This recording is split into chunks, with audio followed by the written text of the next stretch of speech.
বাড়িতে। হাসিব বলল, বিশ্বাস করো মা, আমাকে ফাঁসানো হচ্ছে আমাকে এখানে, আমি এইসবের কিছুই জানি না। ঠিক তখনই হাসিবের মা বলল, এত কথা বলতে পারবো না, এখনই এই বাসা থেকে চলে যাবি তুই, এটা আমার আদেশ, আর যদি না যাস তবে আমি নিজেকে শেষ করব। তখন হাসিব বলল, সকাল হলে যেতাম মা।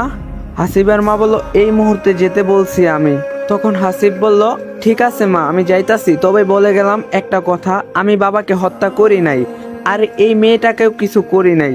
বাবার মৃত্যুর পর যেমন আমাকে ফাঁসানো হয়েছে, ঠিক এখানেও এই কাজটি করা হয়েছে। কেউ একজন চায় না আমি এই বাড়িতে থাকি।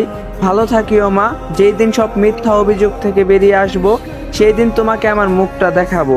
রাফি বলল, হয়েছে, আর হাদিস ছাড়তে হবে না, যা এখন এখান থেকে চলে যা। হাসিবও আর কোনো প্রকার কথা না বাড়িয়ে ওই রাতে সোজা বাড়ি থেকে বেরিয়ে পড়ে।